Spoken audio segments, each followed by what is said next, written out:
It's FT, Todd Father, Kratz, myself, trade season. We're exactly 1 week away from the trade deadline. Not much happening yet. Rumors flying everywhere. We're going to get into it. Todd Father, when you were playing, did you show guys rumors? Like, I'm sure you kept track of things if you were ever involved, but did you look at your phone and, with some of your buddies in the clubhouse, be like, yo, they got you in San Diego now, man? No, I mean, that was more for me. I wasn't, we would talk, but at the same time, we knew it was all rumors, speculations. We would talk about what your agent say. What do you got? Because that's the more sufficient part of it. The rumors are just rumors. You like to see it. It's funny. Like, we can always dream about going somewhere else, or we can always think about, oh, what would it be like playing in San Diego or Oakland or the Yankees, and some of them came true, some didn't. But you would understand. I'd be like, yo, Johnny Gomes, when he got traded to Cincinnati, he was very verbal. He's like, all right, guys, I'm leaving soon. Be ready. And we're like, where? He's like, I go here. And it's like some guys are more verbal about it, but most of the time, you speak to your agent about the whole thing. The agents are your insiders. You too, Kratz? That's the real insiders. Yeah, I mean, my trades, I was never really when Not I got you traded, though. I'm like, saying just for your teammates. Like when you're on a teammates. team, were you looking at stuff, being like, "Uh-oh, my buddy Never. 2 lockers down might be out of here." I never looked at it. I never looked at it other than when people would send me stuff. I'd be like, oh yeah, this person, like, my uncle would be like, hey, it says they're going to trade Shane Victorino before the end. And I'm like, well, we kind of know that. We're 5 games out. Like, he's a free agent after this year. So, no, never really anything where guys would talk too much about it. You're muted, Scott. Yeah, we lost you again. No, you didn't. You guys have bad hearing. You guys are old. What I want to do before we get into the team we're going to touch on for the next 10 minutes is just do something for our YouTube crowd who we love so much. There's a show called Snakes Territory. They are pretty new. They're under the FT network. They do a great job. They're close to 1,000 subscribers, and that's a big deal in the YouTube world for a variety of reasons. They're like 40-something subs away. Let's do a subscribe-a-thon. If you're watching us right now, by the end of the show, can we get them to 1K? Let's see. Let's Why get are you them. pointing to Todd? Because Todd hasn't subscribed to Snakes Territory. What? How do you know that? Because 100% you haven't. I don't like snakes. Kratz. He's afraid of snakes. I don't like snakes. I'm afraid of snakes. They do have a snake in the front end animation of it. I'm going to Todd subscribe right now. Okay. Hit By the time we get to the end of the show, I think we're going to get it. There's the QR code on the screen. So with that, we are going to touch on the team that has suddenly become very popular yet again. Let's charge. Charging the mound. These games matter more. There's more heat during this time of year if you're a team on the fence. The Houston Astros, without 3 of their top 4 or 5 hitters, just swept the Arizona Diamondbacks. The Diamondbacks have a number of players that are going to be free agents after this year. Zach Gallen, Merrill Kelly, Josh Naylor, Eugenio Suárez, who's having the year of his life. Let's get to rumors. Kratz, there are a ton of teams that are interested in Gino. He fits with like half the contenders in the league because who wouldn't want a guy available that's on pace for 55-ish home runs on the season? He has been insane. So do you think that this series should tilt the Diamondbacks towards selling, and should that include Gino Suárez? Yes, 100%. Because they're just, to me, it's like fool's gold. I have watched the Red Sox for the last 3 games. I know they won last night. But some teams, they're just not able to make the run that I think they built this team to do. To me, I think it's one of those things that the Diamondbacks, and it's not a full like break down and, start all over kind of thing. You're just getting rid of expiring contracts. And right now, you have an opportunity to capitalize on the next 5 years if you make a decision for the next 2 months, in my opinion. And Eugenio Suárez should be the guy, and you could actually set the bar for the entire trade deadline, because I think somebody wrote about it. I think Bob Nightingale wrote about it the other day. Nobody with 35 or more home runs has ever been traded at the trade deadline. Like, you have a chance to add to a team that is still building for the next 3 or 4 or 5 years of a winning window for the Diamondbacks with probably big league guys. Eugenio Suárez is going to give you big league guys back, so it doesn't need to be like, oh, like 3 or 4 prospects. What are we going to get? To me, he's the marquee piece. And if you're a fan of a team and you think that you're too good for Geno Suárez, you are nuts. If you think you're too good to fit him on your roster, I don't care which team you are. Third base, DH, whatever. There are some people out there that are like, we don't need him. I'm like, he's the best bat available. If you're getting this version of Geno Suárez, he's the best bat available. So let's cue up a rumor. C. Trent Rosecrans, Todd Father, I'm going to you. Geno spent a long time with the Reds. Apparently, there's some mutual interest with the Reds and the Diamondbacks, according to C. Trent. Your thoughts on the Reds' interest? Do you think that the Reds should be pushing chips in? This could be a pretty big bidding war, even though you're only renting half a season of a player. The Reds might not make the playoffs. Do you think it's worth them shedding a top-end prospect? This could get an A prospect, depending on how you look at prospects, but this could get a top-tier guy. Do you think the Reds should be in play for him? I think they should, 100%. What Kratz always says, 100%. He's a solid dude. He seems to get better with time, just like a fine wine. He plays good defense. He's exceptional. 36 home runs right now. I mean, you know, as the older he's getting, he's playing better. And he's at a bigger ballpark. He's still hitting home runs. If I'm the Reds, you bring him over. He's been there before. He's acclimated. He knows the city.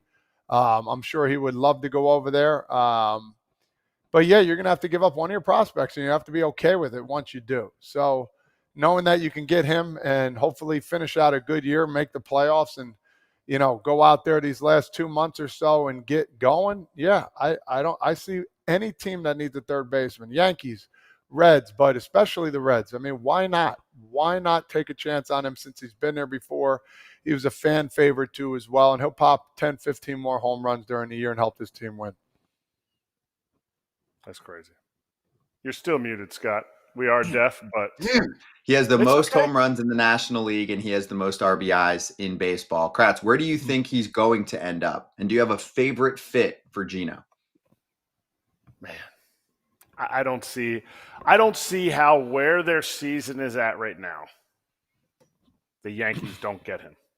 I don't see how they don't get him. And to me, you don't even have to spend – you don't have to spend, you know, the untouchables like George Lombard Jr. You don't have to touch Spencer Jones for Eugenio. You can get in there for a guy, you know, that is going to step in for the Diamondbacks the next year.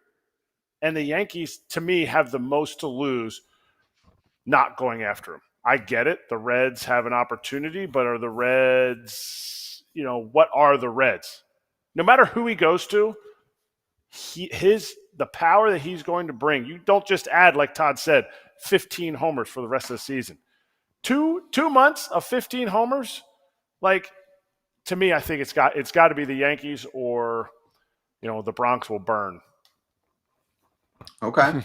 I'll read you something from Jeff Passan's article that was out yesterday, which we're going to dive into more tomorrow. It's got the teams that are all in and then the teams that are kind of in, etc. He's got the 30-team breakdown. We'll do a segment on it tomorrow. But he said the good news for the Yankees is that they line up very well with what the Diamondbacks are seeking as they consider moving Suárez, the most coveted player on the market. New York's ability to develop starting pitchers with excellent minor league numbers is near unmatched in the industry. What worries some front offices is the rarity with which those arms have turned into quality big leaguers. And then he brought up backup options for the Yanks. Remember, we've had Jim Bowden on multiple times mentioning how the Yankees, of course, have interest in Geno, but they highly value defense. They have a problem on defense. They looked awful against the Blue Jays in that 8-4 loss yesterday. They've looked terrible in the 2 series against the Blue Jays defensively. So maybe they go for a guy who's more D heavy at the third base side and costs less. So some of the backup options he mentioned were Key Brian Hayes, who's an excellent defender, Ryan McMahon, who's getting talked about a lot, I actually appears that the Rockies will finally move at this point. And then he listed a number of other guys who could play third base for the Yanks, Willie Castro, all of those Mets. I think at least one of them will be moved, but maybe for a pitcher. Mark Vientos, Brett Beatty, Ronnie Mauricio, Luis Angel Acuna, Jonathan India, Yohan Moncada from the Angels, and Luis Arias. So a long list of names. It sounds like they'll get one of them, Kratz, but pumping prospects sometimes can take a turn on you if players are not delivering the returns on the other end, right? Or you don't think it matters? It's case by case. You evaluate the player. Yes, Passan's looking at it same way that we've looked at it and talked about it. Like, wait a minute, they got rid of this. Wait a minute, you're pumping these prospects up. They're creating what I would call StatCast darlings in the minor leagues. Guys that throw a billion, top of the zone heat. Even look at a guy like Drew Thorpe. He got traded. He was more of like a command guy.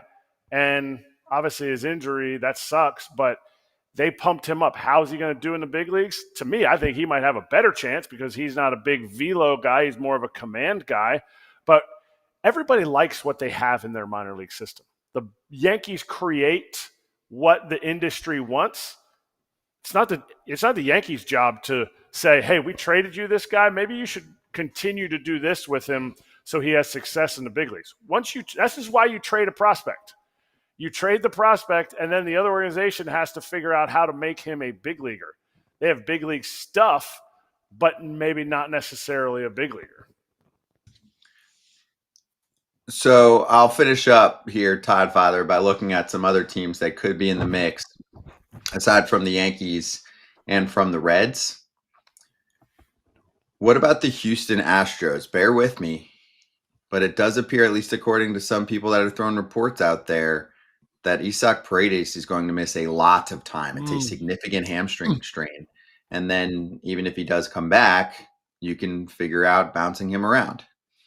Do you think that the Astros could be in play for Eugenio Suárez? I do.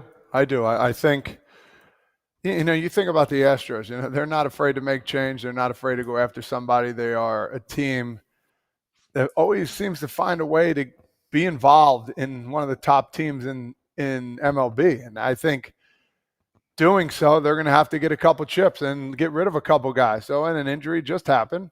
Again, we're talking about an excellent third baseman, one of the top third basemen in baseball.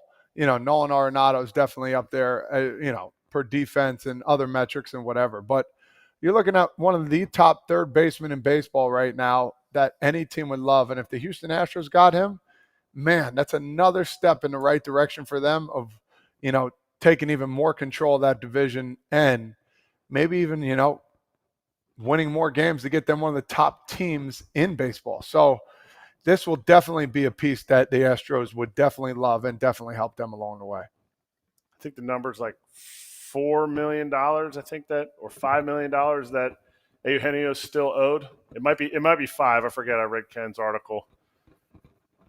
The Brewers. Why would back in 2018, the talk was, hey, should we get Jacob deGrom for Brandon Woodruff and Corbin Burns, both guys that essentially made their debuts that year. Burnsy made his debut. Woody made it, earlier in the season before, but for a little bit. Like two rookies that ended up being elite number ones in their rotation. But for deGrom, would we have won the NLCS had we gotten deGrom that year? Had he stayed healthy? That's another starter that could have gone out there and won us the one game that we needed. We didn't have a big-time rotation, but we got to Game 7. Would that have pushed us over? To me, the Brewers need to look at it and say, how have we gotten bounced the last few seasons from the playoffs? Do we need more offense? Holy crap, the Diamondbacks came in the one year and beat up on Big Woo, Freddie, Corbin Burns. Like they have exactly what they have this year in a great rotation going in. To me, an extra $4 or $5 million for Eugenio Suárez could push this team over the top. Let's put it this way. He knows how to hit in the division. He knows how to hit in the Central.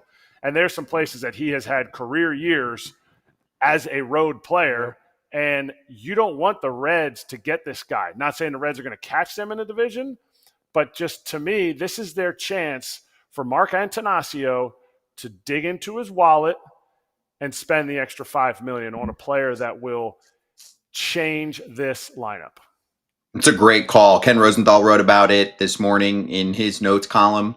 Also, you want to prevent him from potentially going to the Chicago Cubs. I think the Cubs and the Tigers are the two other teams that we didn't talk about for them, and both are possible. The Tigers have so much flexibility with their lineup that they would be able to pull that off. And remember, they were going hard for Bregman in the offseason. This would be a nice little replacement months later. And for the Cubs, I think they want more offense than what they've gotten from Matt Shaw so far this season. So that's two more. But here's my thing. This could be the CC Sabathia type impact.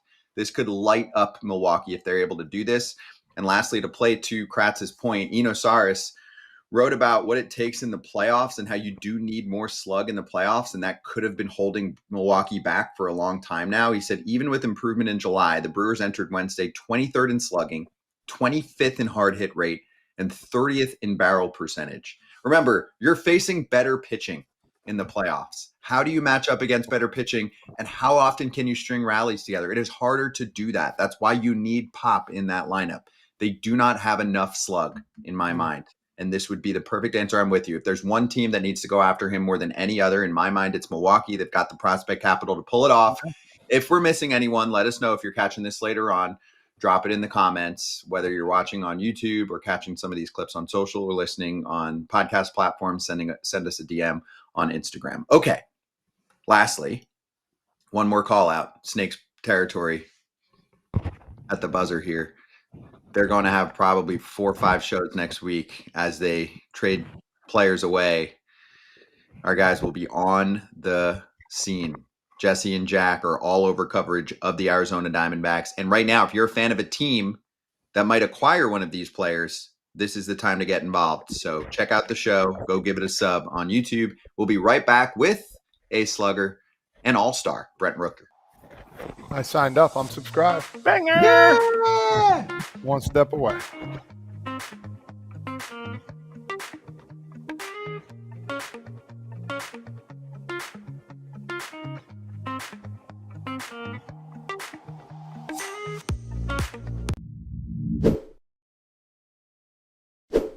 Kratz, what do? I'm in a bind and I need to make some food at home. I would like it to be home cooked, but I don't want to deal with any of the grocery crap. HelloFresh, get it done. And they'll start to know when you're in a bind, and they'll figure it out for you, sending something new whenever you order it.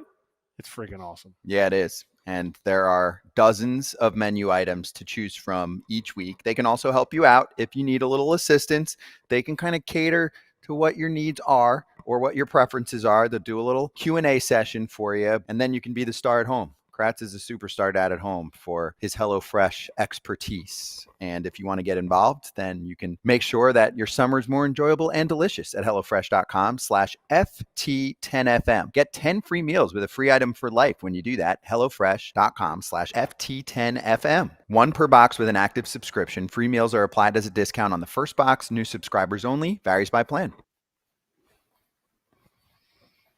Hey. We have another retirement announcement. Nick Ahmed just announced that he's calling it. Did either of you play with him? Played against.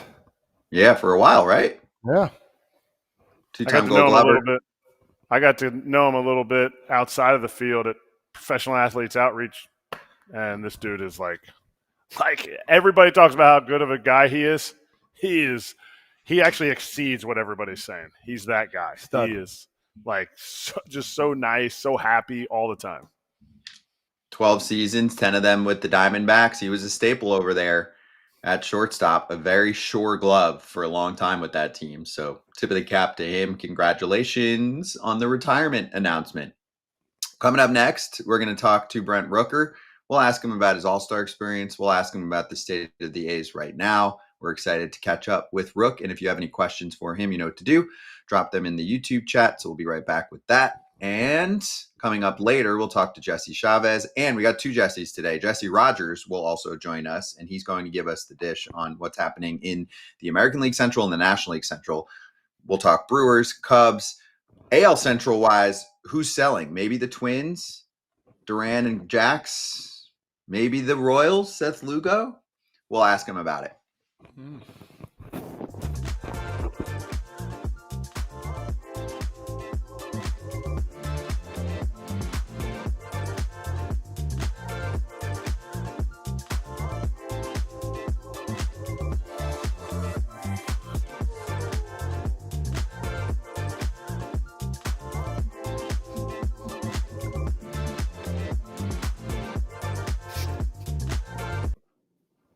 A's All-Star, Brent Rooker is here. Rook, great to see you. How was the All-Star experience, first of all, man? It was fun to watch it.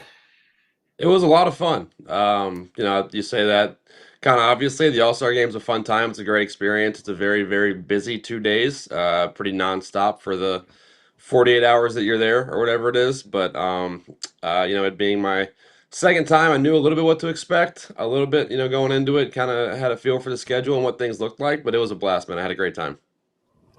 So I want to jump right into it. From one home run derby contestant to another. Oh.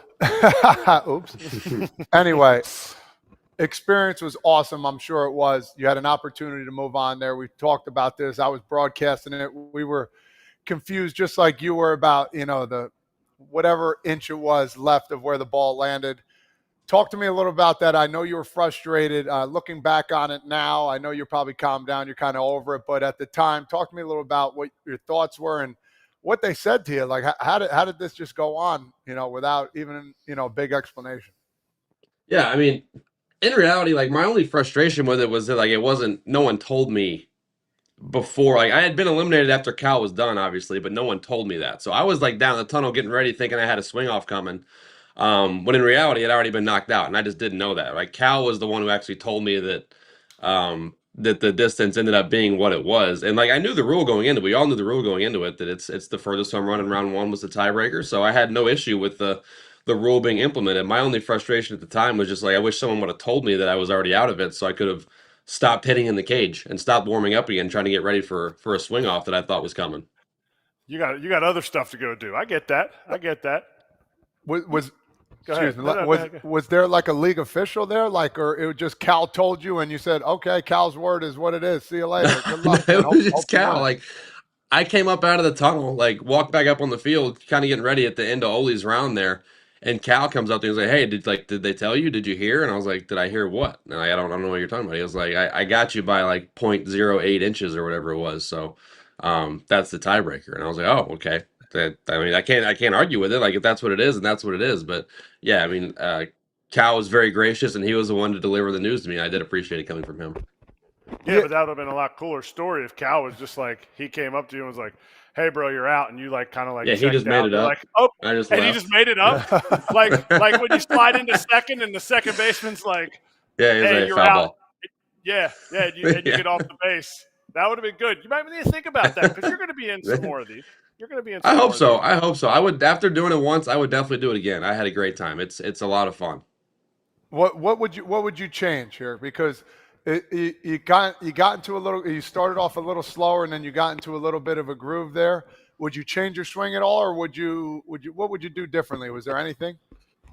No, I did the opposite of that. I hit like 9 of my first 10 were homers, and then I slowed down after that. Excuse me. Yeah. That's what I thought. Yeah, no, I came out. I think I came out too hot. Yes, I came out too hot. I think the adrenaline and just like okay, let's make sure we hit one homer here so we don't get shut out. I had me swinging a little bit too hard early on just to try to make sure we got the first one.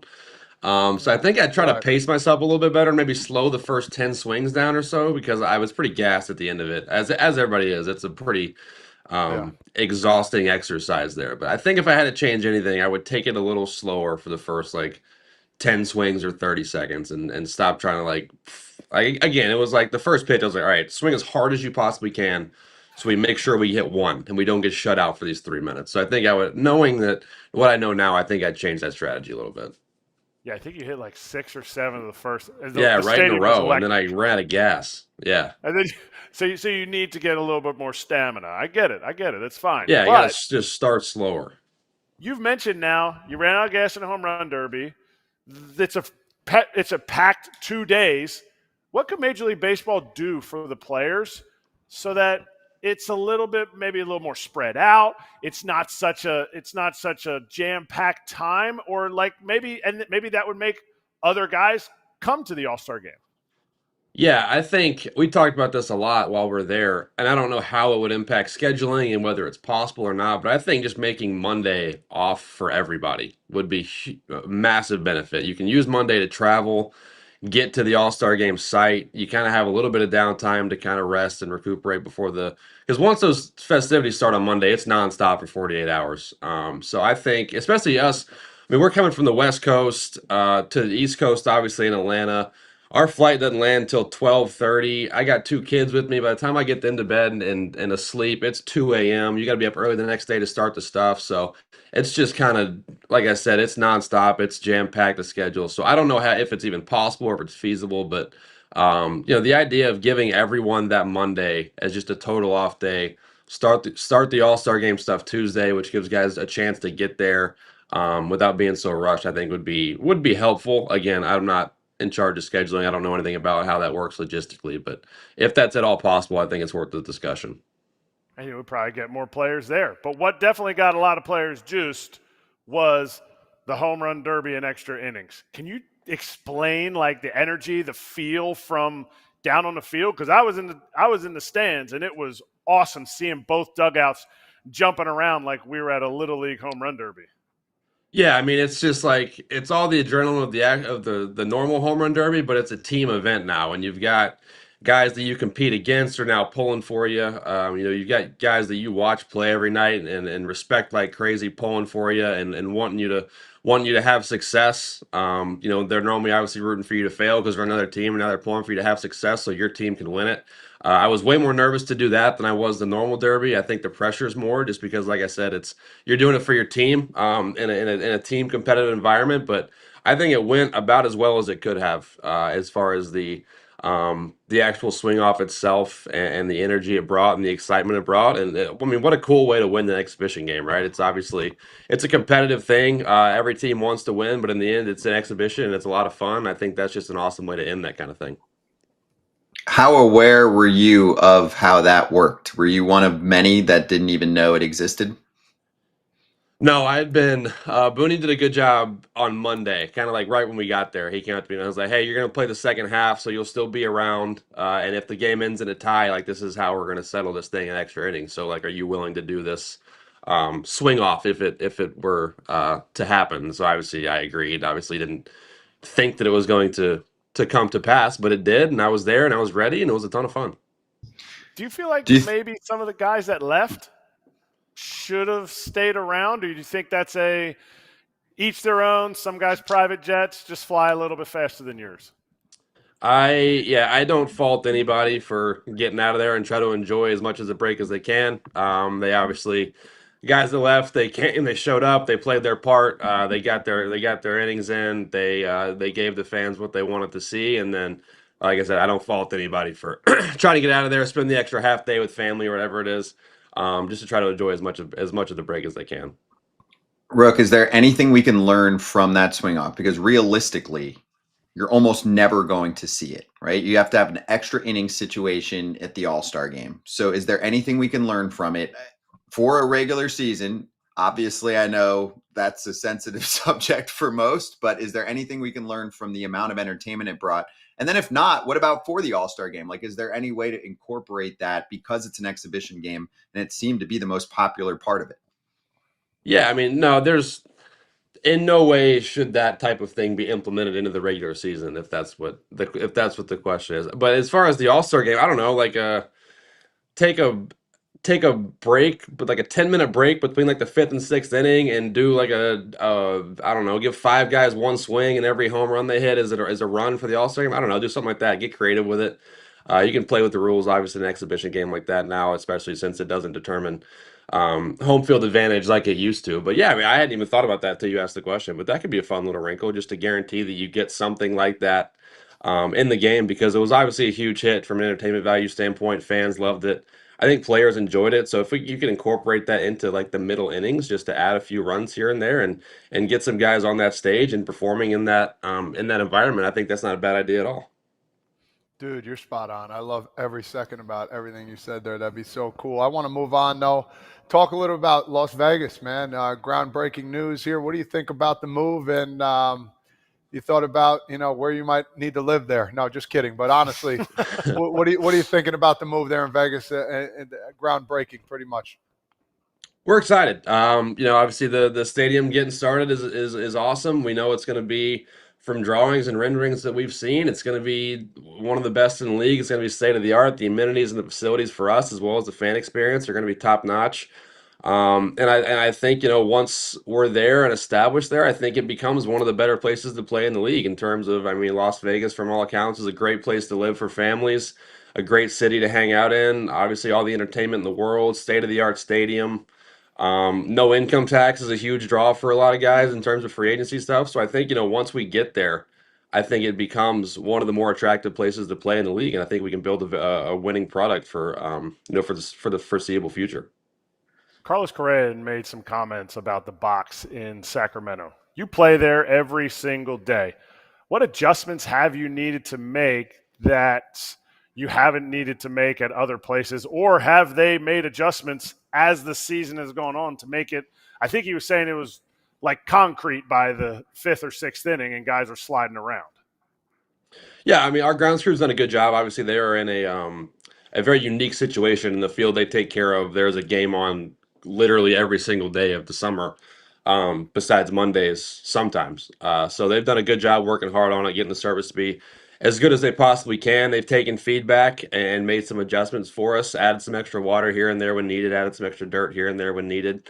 And I commend those guys for the work that they've done, because, like I said, they're in a spot and they've been tasked with a job that no other grounds crew in the country is familiar with, and that's keeping up a field for 2 different teams playing on that surface every day. So when you take that into account, and you take into account those type factors, I think they've done a phenomenal job, and they've made adjustments on the fly and tweak things here and there for us to make it as good as it can possibly be. Rook, I know it's serious stuff, and Luis Severino signed there and has been vocal about the mound not being his favorite, and also about not being able to prep the same way. What did you think of what he said? But also, does anyone try and joke around with teammates like, all right, close your eyes and visualize you're somewhere else where you really love to be?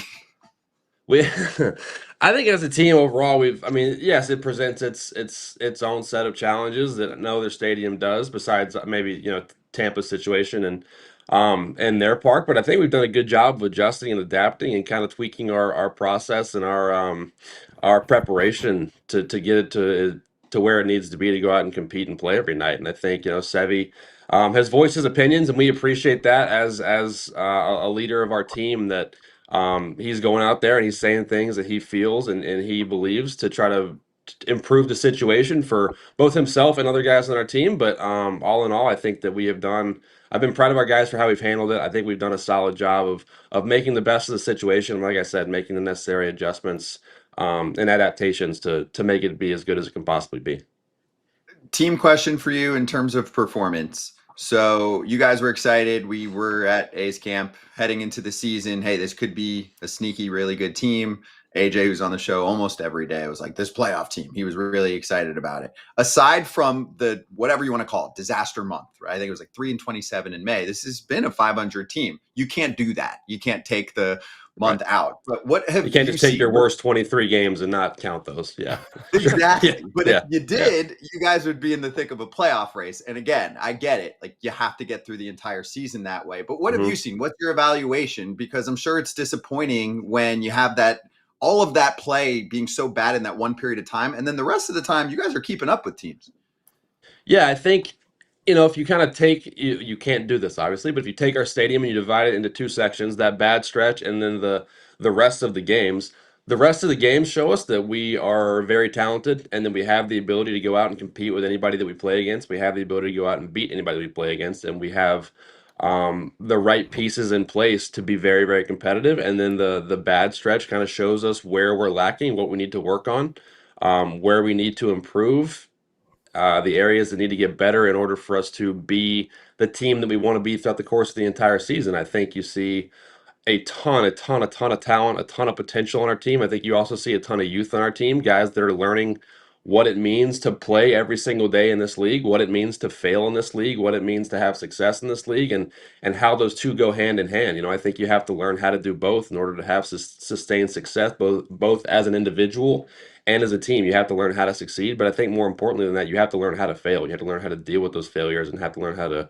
compartmentalize and keep them in perspective, because the failure is inevitable for every single one of us who play the game at this level. So you're seeing guys learn how to do both those things, and I think in the end that 3 and whatever it was, 1-20, that bad stretch is going to ultimately pay dividends for our guys as individual players and for us as a team in the near future, because I think it's going to help us improve and get to the place that we want to be.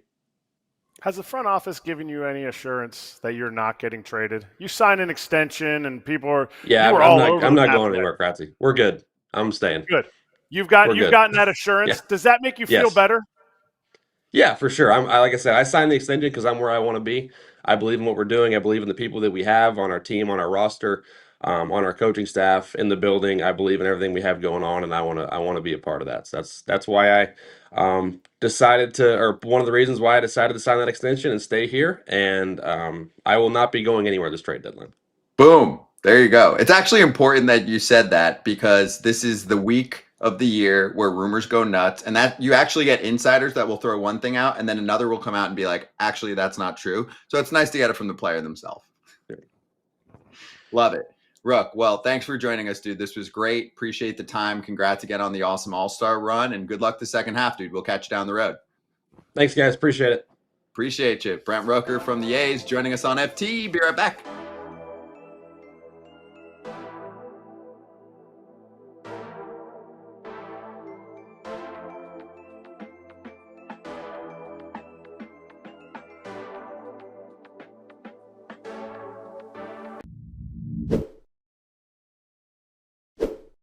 You know about the best place to buy, sell, trade, or look for that special card in your world. It's called Arena Club, and Erik Kratz just went through a little slab pack experience, and you went big. You went for the Ruby pack.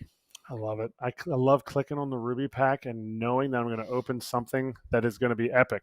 I got a Cal Ripken Jr. autographed 1/42. I'm keeping it right now, but I would love to have it in my hand, so I might even have them send it to me. Already graded, everything taken care of for me. That's right. You want to hang it up and stare at it all day, go for it. But if you're in there to get something else or to sell it away, you can do that. They've got the buyback program, or you can put it on the marketplace yourself. Tons of options. This is where the best cards live. It's arenaclub.com/foul, and use the code FOUL for 20% off your first slab pack, or if you'd like to purchase a card, 20% off your first card purchase. Again, arenaclub.com/FOUL. Use code FOUL. Hey, we're back. Mets swept the Angels. Let's have a look at strike three. Edwin Diaz actually was just working that outside Greg Maddux, Tom Glavine corner. Boom. But then the Angels weren't getting the same call on their side, so there was barking. Is that a strike, guys? No. It's not a strike. It's a guess. That's what it is. Yeah, I would have gotten tossed too. Listen, even the way he caught it, it didn't look like it was strike. But He wasn't even framing it well. We've had these conversations numerous times. The umpire's head is on the inner half of the plate. Anywhere in front of him, it's an angle. It's an angle to look. If he catches it here, you're guessing if it's a ball or strike. If he catches it here, you're guessing. It's an estimated guess. It's your professional guess. I don't care what you call it. They are guessing whether it's a strike or a ball. And you could sit there and they can say, oh, I've done it for years. I know where that ball is. You don't. You don't, because you're not directly over the path. It matters. It matters big time. Just get it right. Right here.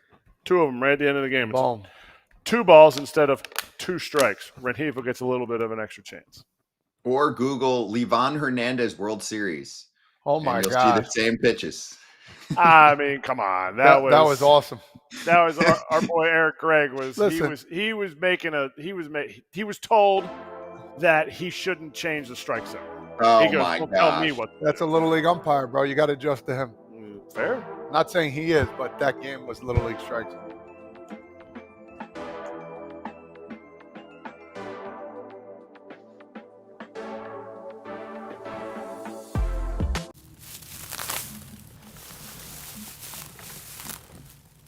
In the weeds, let's hit it. We're going to crack open Ken Rosenthal's latest notes column. He's got basically one per day right now in The Athletic. Ken also has Fair Territory fresh episode that just came out if you want to catch that after our show. And then I believe we'll have Ken back on our show tomorrow. Let's start with the Blue Jays. He says they might need another starter. Both Chris Bassett and Max Scherzer are not young, and they are potential free agents. Chris Bassett's 36. Mad Max is 40. He said they could wait until the offseason to address the possibility of them leaving. I mean, for me, guys, watching the Blue Jays more frequently lately because they are very much in the thick of things, I think high leverage reliever would be number one on the list. Kratz. I think they could get away with the starting staff that they have right now, but convince me otherwise if you feel that way. Yeah, I feel that way too. I read Ken's article, and I'm like, a high leverage reliever essentially takes the value that you have in those, what Ken was saying, older guys that may or may not, like they may get tired partway through the postseason, whatever it is, they might falter down the stretch. It shortens some of these games. And when you don't have that high leverage reliever, and I get it, we can say relief pitching for every team, so they're going to be in a bidding war. But they have a commanding lead right now in the American League East. So you have an opportunity to make a splash. To me, the splash will affect your team more, their team more at closer, because their staff is going to be held up also by that defense that is going to help them make plays that maybe an ace doesn't need you to make because they're punching more tickets. So to me, it's a high leverage reliever. I completely agree, Scott. And if you want to do both, Todd Father, that's okay too. But just trying to prioritize because it's difficult to get a lot of your work done around this time of year if there aren't many sellers. Are you on the same page? Got to get a high leverage bullpen guy. That'll help you down the stretch. And you really need to be stacked with that circle of trust heading into October.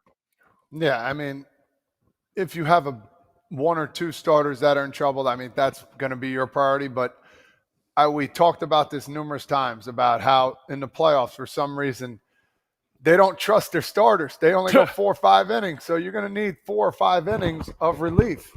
And it's not always going to be your closer. So you're going to need a long guy. You're going to need that guy that can come in and face 3 batters. So you got to be very precise and really think about who exactly you want. And it doesn't have to be the biggest names. It has to be a guy that's reliable. Like we say, relievers are reliable. Just a guy that comes in, throws strikes, and can manipulate some batters. And I think that's the biggest key. Yes, for sure. Now, to be fair, Kratz, if you read the piece from Ken, the couple paragraphs, he multiple times mentions how reliever is a high priority. But he's just offering that maybe they do multiple things. And I'm certainly okay with that. The other thing to keep in mind is that after July 31st, you can't really get anyone else. Max Scherzer has had a lot of IL stints in the past few years. Eric Lauer looks really good. That could change. Doesn't have the track record of looking the way he does right now. I mean, it could last or it could not, right? Eric Fetty last year was one of the better pitchers in baseball if you go off WAR. He just got cut yesterday by the Cardinals. So do you think that adding a little depth, it doesn't have to be a top-end guy. I mean, sure, if they can go out and get a Mitch Keller to be in the middle of a rotation, that's awesome. But does it help for them to look into, give me someone who's more of a depth piece just to make sure that maybe he could be a swing man? And if a starter does go down, they're not doing the bullpen day crap. They've got a good 5 the rest of the way to prevent any injury risk. I mean, Eric Fetty just got DFA'd. Do they go pick up Eric Fetty just to like are you looking for innings or are you looking to solidify the American League East? They don't score a lot of runs. To me, you have to be able to put a guy out there that's going to be dominant. I don't think you need innings eaters because partway through August, Alec Manoah is going to be coming back. So they have guys that are coming back. I don't know where Yimi Garcia is at. Obviously, you don't want to I hope. Yes, they need to add. If you're asking me, what do they need more? It is that high leverage bullpen piece. It is that Emmanuel Clase. It is that Ryan Helsley, which we're going to be saying for so many teams right now. If you have a chance at Mitch Keller, and then it kind of hits on what Ken was saying, hey, you know what? These guys are expiring contracts. They're getting older. Mitch Keller can solidify that for the next few years. I like when teams make those moves, but to me, what helps this team the best, I don't think they pry Mitch Keller away. I don't think the Blue Jays are playing in that realm. It's this closer role that they have an opportunity to solidify because there's a couple options out there. Hold up. Offense-wise, I mean, they are 9th in runs scored this season. They're 19th in homers, but they're 9th in runs scored. I mean, that's part of why they've played a different brand of baseball. I'm with you, though. I mean, I'm not opposed to an impact bat as well. I don't think that's going to be the priority. What did you just say? What did you just say earlier when we were talking about Eugenio Suárez? What plays in the playoffs? You don't have slug. You don't win. The reason you don't win without slug is because game one, you're facing a team's number one, and then their 3 highest relievers, their 3 best relievers. You ain't getting the number 4 through 7 in the bullpen. You ain't facing the 3rd, 4th, and 5th starters. So game 2, you're then going again to the 2nd best pitcher on that staff, and those dudes just don't give up slug. They don't let you manufacture things. During the season, you can manufacture those things. I'm not going to throw anybody's name under the bus, but if you go to every roster, there's pitchers that you sit there and you go, we're going to feast on this guy. We're going to feast because he matches up well in this way. That is not what wins in the playoffs. You have to drive the baseball. The Blue Jays can drive the baseball, but you add another aircraft carrier to that, and that could be Anthony Santander. I don't know. But if you have a chance, you need to add slug and a shutdown closer. And I'm saying closer. Hoffman will probably still be the closer, but a shutdown arm in the bullpen eliminates slug. That's what they do. That's why they're closing games out. Last part here for me, I'm actually comfortable with what they have 1, 2, 3 in a playoff series. Are you guys? I mean, a mix of Barrios, Gossman, and Chris Bassett. Yeah, if they stick with them. If they stick with them, and the front office doesn't, tell them, it's not too soon. Blue Jay fans should never forget that. They should never forget that somebody was forced to take a starting pitcher out who was dealing and making on-field decisions because, hey, you know what? It says that we should bring Kikuchi in here. It was Kikuchi, right? It wasn't Ryu. Kikuchi. Yeah, it was Kikuchi Yeah. brought in. Barrios was taken out, and they lost. Yep. So, yes. Now, they didn't score. I love that top 3. But, yeah, I like that top 3, too. I'm good with that. But for me, priority, high leverage reliever. Number 2, you want to get a controllable starter. I don't even know if you need a controllable starter, just a starter in general, even if it's an innings eater and he's not in the 5 right now. Some Blue Jays fans are probably going to watch this and go, Alek Manoah. Okay, but let's see how he comes back. Let us know your thoughts if you're checking this out. I mean, Alek's been out for a while. To rely on him as the 6th starter, the depth piece, that could be dicey as well. But feeling good about this team. This team looks really good. They look different this year than they have the past couple of years. Coming up next, Jesse Chavez, veteran who might have more stops than Erik Kratz in his career, joining us next.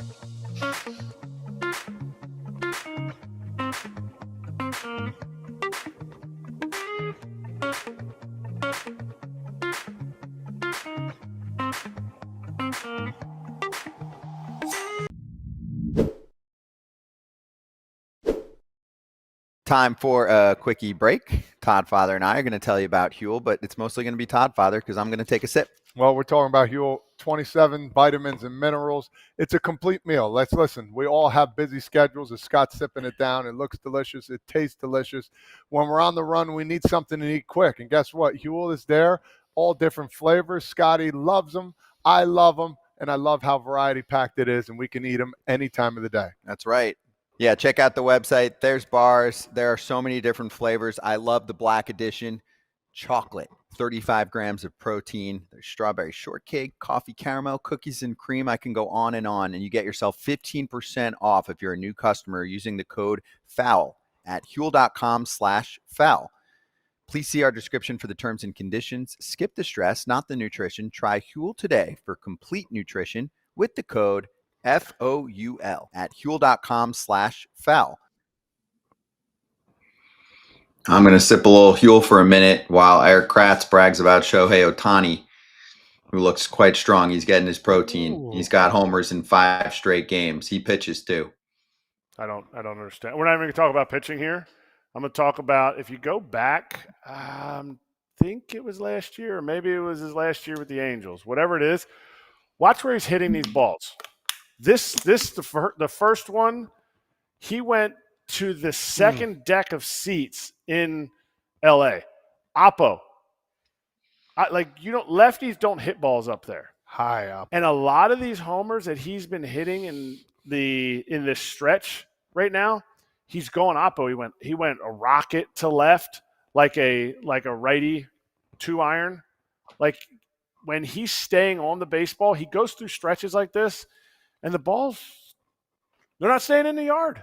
They're not staying in the yard. And I was the first one to say, you know what, there's a little bit of a drop when you pitch. Like, how much is that going to affect you? Well, I'll eat my crow. And a long story short, with his swing, he is seeing the ball deep. Yes. How do you teach little kids to hit? Let the ball travel and get that thing, for a lefty especially. That's what I'm trying to teach my son. I said, listen, bro, you are a better hitter if you go left center gap. Oh, Dad, but, everybody's hitting home run. But everybody can hit the home run pull side. That's fine. That's great. You want to look good in practice. But in the game, when you're getting 3-4 hits in the gap and everybody's like, man, you're tearing it up. Yeah, you're going to get that. Let that ball travel. And he's hitting the ball pretty much behind him. Upper tank, Oppo. Buy Blake a better bat. He can hit Oppo tanks too. Or get better eyes for my son.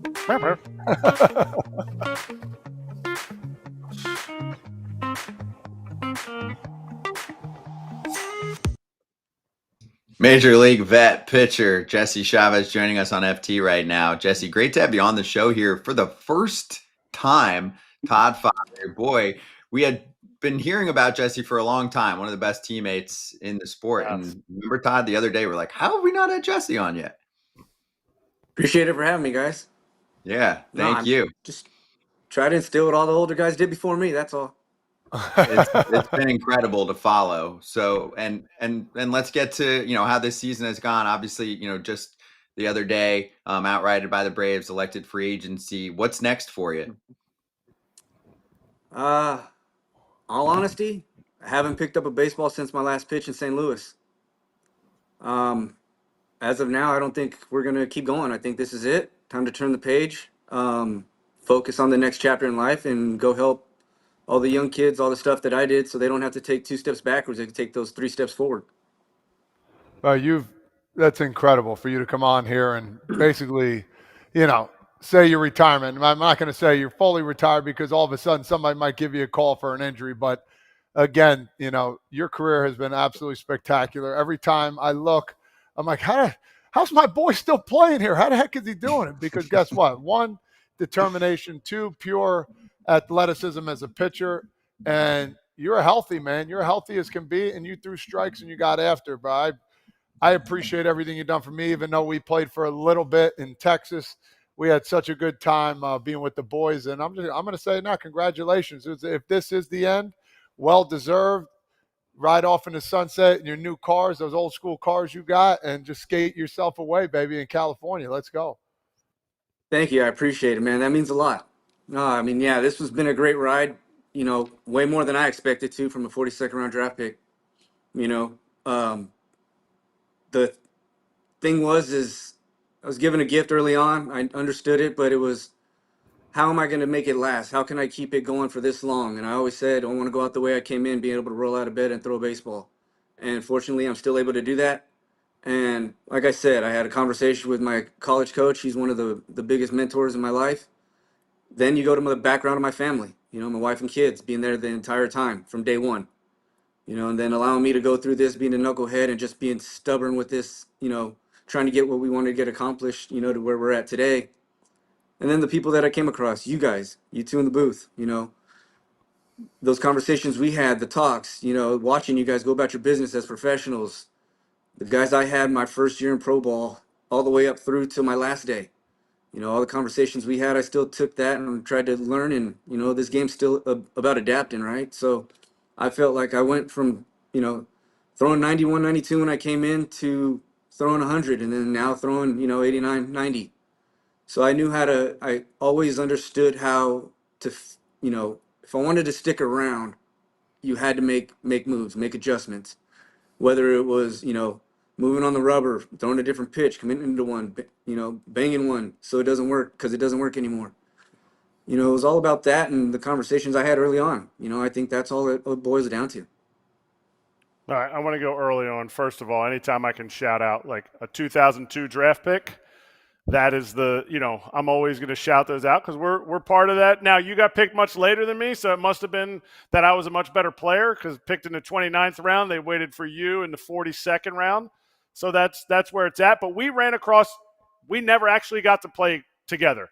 We were in spring training together in 2009. Mm-hmm. And the story, because I've had this story on deck forever, the story is when we got our meal money, we went out. Do you remember how you got Ryan Domit's?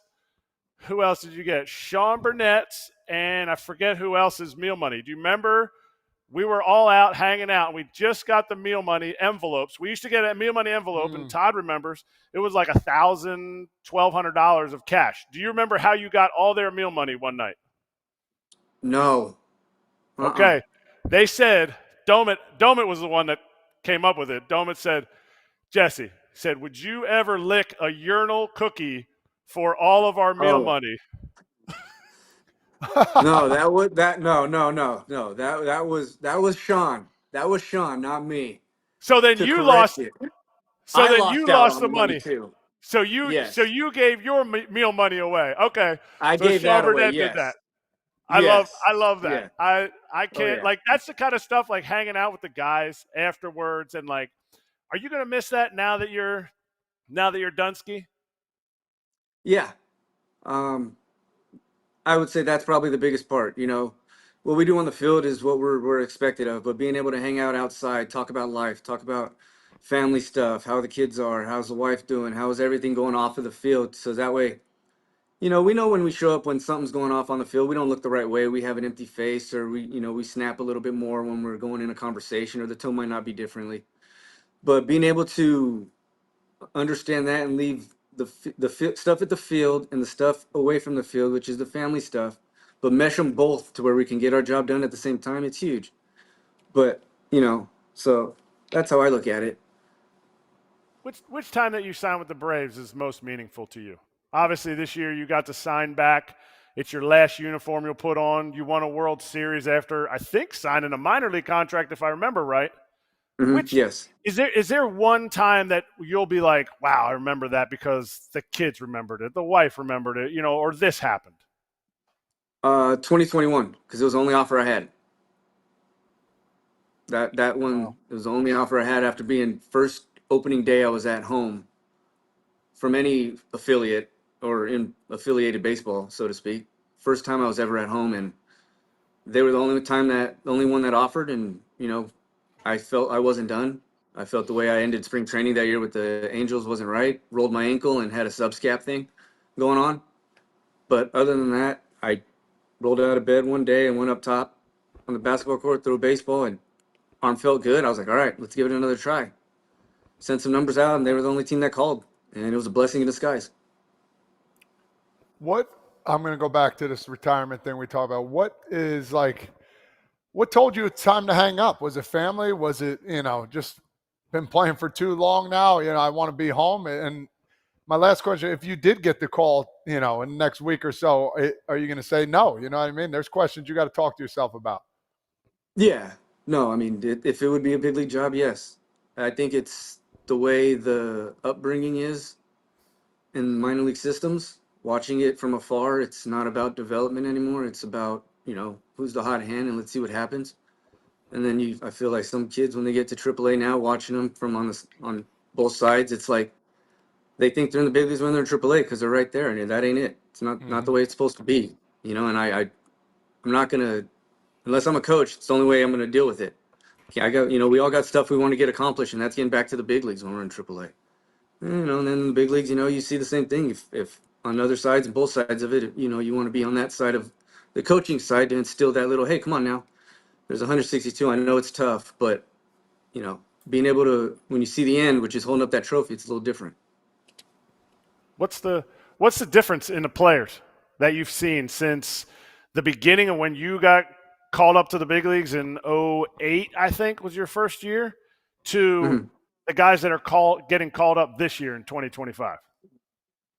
I don't know. It's just such a quick turnaround, real quick with them, and the process. And some of them take it and understand what it's like to be a professional, and some you just see it differently, I feel. And you see, I was one of them too at some point, I assume, where it was, you got to slap yourself and look in the mirror a little bit and be like, okay, wait a minute, let's hold off a little bit. But I feel now it's more about what we're all seeing on the end of it, the paycheck, and not the longevity. So Yeah, I mean, give us more on that, because you've been through obviously a long period of time in this game. How do you actually see that from the preparation, from the info? Do you feel like it's something that's growing from, high school and college and all of that? Or is it a lot of, hey, you get to a certain team, they're trying to maximize the arm. The player obviously wants to get the most out of the arm, but then that leads to a higher injury risk. What else have you seen specifically that you think has changed? Like, do you have any examples where you're like, hey, nowadays, this is what we're all doing, and this is what's leading to this problem? My only thing I see differently is the way the training is. How me and I talk to the strength coaches all the time because I'm always in there, and it was about them communicating with their off-season coaches how it was like before. If you had an off-season coach or facility you went to train, they were in contact throughout the season as well. I mean, quote me if I'm wrong, right, Frage, Katsy? If you guys went to one of those, they had contact just to understand where you were coming from. And I feel like that's kind of a lost art in a way. Why do you think that is? I mean, I know teams want to keep guys healthy. Yeah, but I don't know. Do you think it's an ego? Do you think it's a front office saying, no, we got to leave these guys alone? Where do you think it is? Because you said it's about money. Well, if it's about money, the only way most guys can make money is by longevity and staying around. So you better figure it out, right? Yeah. And I feel I don't know what happened with that. Because before, I mean, now there's everybody's getting involved now, and it's fine. You have Driveline now in baseball, you have Maven in baseball, and that's great. There's other facilities that are in it. But they're in contact with the teams. But if a guy goes to a private place and they're not in contact, and then he gets hurt, then what do you do during the offseason? I don't like that, the player being questioned about that.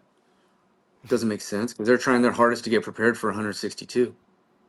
No doubt about it. That's a long ways. Hey, listen, we all know it, and it's more than 162. It's another month and a half of spring training. It's not for everybody, as we know. But my question to you, you kind of inkled this a little bit ago. Would you end up being a coach if the opportunity came to as well? Are you some guy that's going to want to do something like that in a couple of years, maybe next year, whenever? Yeah, I would love to. I'd love to help these guys out.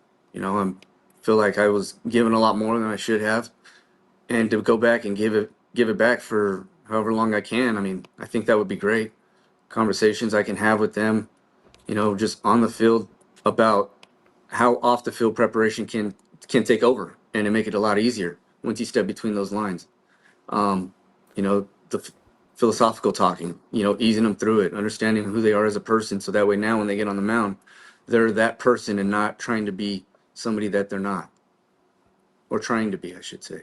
Yeah, you might be the most valuable hire that anybody in any organization has. If you can get that through to front offices, I don't know if it's even players, because players are like, well, the front office said if I'm not throwing 97 every pitch, that they're going to send me down. And you're like, actually, here's what you actually need to do. You just need to get out. When you're in the big leagues, you need to get out. So if any organizations are listening to FT, Jesse Chavez is now willing to sign a $1.5 million coaching contract per year, and he will get your boys a 18-season career. Every one of them, but that doesn't seem to be of value to teams, I guess. I would love to help out and do that. That'd be great. I mean, there are just a lot of things that I think I can help them out with from the mental side of it. Just being in every situation, being a swing man, throwing in high leverage situations and throwing the worst situations you can, being down 9, which is, a high leverage situation. So, a position player doesn't have to come in and pitch. Facts. Now, in retirement, you get a lot better at things. You don't ever have to deal with arms hurting. I don't ever have to deal with chasing a slider in the dirt. So one of the other reasons I'm glad you were on is because we get to show my one at bat that I got against you. And when I went deep sauce, I mean way back. I mean, it's so far back that it's unbelievable. Like it's like the 12th row. That's awesome. The wind was blowing out in Wrigley that day, but we're not even going to really talk about that. Mm-mm. You hit it in a perfect spot too. Yeah, That's over the fence. That's the perfect spot. Shortest porch. But when you face Todd, What happened? you're 1 for 7 off of Jess. His shit stuff was moving everywhere, but I couldn't handle it. Everywhere. Ying, ying, ying. Is there one at bat from your career that you look back on and you go, that is a memorable at bat, or that is like a game-changing at bat? I remember I used to have a theory that if I hit a home run off a guy, they were either getting released, sent down to the minors, or not. So you stuck around. So I want you to make sure you know that. But is there one for you where you're like, dude, I just battled, I don't know, Albert Pujols, Miggy Cabrera, like something where you're like, I belong in the big leagues, or that at bat I'll always remember this pitch? There's 2. There's 2. They're 2 tied. It was the second out in the 12th inning in Oakland when we played 18 innings against the Yankees. To finish that inning when I came in with second and third and 1 out. To finish that inning, my mind was like, okay, shoulders can drop now. You're reinvented now. This is who you are now. What I throw now is what I threw then. And I was like, okay, now you can go with it. Now let's run with it. And then the other one was Miggy, the one when he broke my leg. Because that proved to me that, no matter how long you've been around, you still can't throw 4 of the same pitches to a Hall of Famer. Doesn't make sense. So I think that those 2 kind of stood out to me, that I was like, all right, back to being a big leaguer again. I mean, the first pitch of my career in the big leagues, I mean, you're numb to the fact. You don't really remember that one. You just know you were there. So that one kind of really didn't officially say I was a big leaguer, because you don't know how long it's going to last. But I would say those ones kind of solidified it for me. Hey, you had a special relationship with the Braves and Braves fans. Obviously, you had multiple stops there. So what was it like? You're fresh off the field right now, announcing your retirement. So what was it like this year with Atlanta? Obviously, I know that didn't go as well on the field for the team, but just take us inside what it was like to be part of the org this year. Oh, from day one, it was great. You could go back to 2010 till now. It's all been open arms. Anybody that comes in, you're welcomed. You're part of the crew, whether you've got making your debut or you've got 15 years in. You're welcome no matter what stature you are as far as what you've done in the game, and that's the best part about it. That makes it easier for you to show up every day, show up with a smile, and go out and do your business. And that's a testament to the organization up top, to being able to do that year in and year out and put that type of lineup and that type of roster together to where they all feed together. They all feed off of one another. The conversations that they have aren't afraid to have, because that's what you're going to have in order to be successful. The tough ones. Never a questioning conversation. It's always a meaningful and a moving forward conversation. So that's something that we all leave at the door, which is our ego, and understanding what we want to get accomplished today is when we step out into that dugout and up those stairs, there's one thing, and that's get a W for that night and, do our best to be able to contribute to, what we wanted to do in 21 year in and year out. And that's awesome for Alex to do that for us and the coaching staff, the training staff, and fortunate part about us this year was we got hit by the injury bug. And in a year where you're going in, you're looking at it like, man, this seems like another special year, but sometimes our motto was we always thought we could thrive in adversity, and we still can. All right, I got to ask it because everyone always asks me this.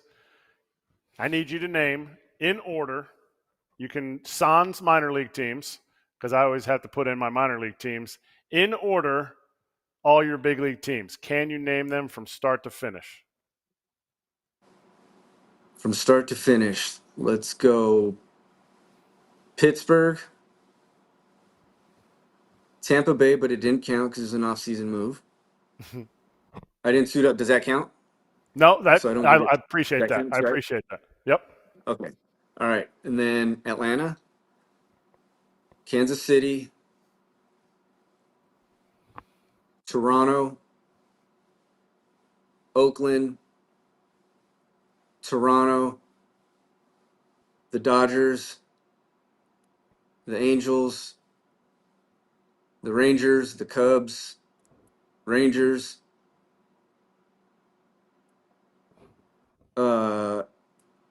Angels in spring training of 21, Braves, Cubs of 22, Braves, Angels, Braves, 23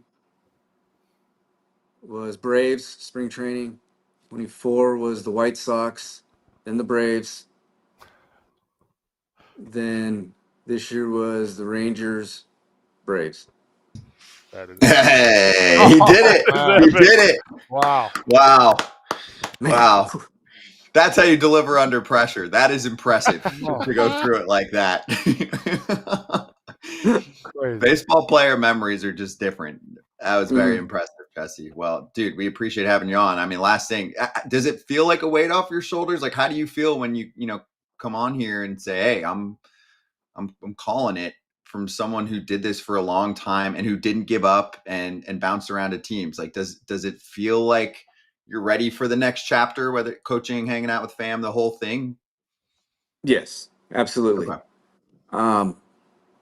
I mean, it's one that we've been talking about obviously for some time, but every time I come up to throw baseball, it feels great. So I might as well give it another try. You know what I mean? So I felt like now it's all the conversations I've had, this year and, last year as well. In the last few years, I felt like they were in the coaching capacity. So I feel like now it's finally time. I got the itch out of the system, got all the throws out of the system that I needed to get out of. So that way I'm not looking at a TV and biting my fingernails. I feel like now it's time to be like, all right, let's write some things down and get moving forward with what we want to get accomplished now, and that's help kids get their tenure, and eventually hold up some hardware, whether it's a Cy Young, whether it's a Reliever of the Year award, whatever case may be, and then eventually hold up another trophy as a coach. And I feel like I'm capable and well aware of enough to do that for him. That's awesome, man. Yeah. Very goal oriented, super inspirational. Jesse, this was really cool. Thanks for doing this on here, and thanks for everything that you've done in your career, bringing a lot of joy, a lot of success to a lot of ball clubs. And we'll be talking, man. We're here every day, so we'll be talking. I'll be watching. I appreciate you guys. Thank you. Thank you, Congrats, Jesse brother. Chavez, Thank you, guys. announcing his Appreciate it. retirement. Thank you. Appreciate you. Thank you. FT fam, we'll be right back.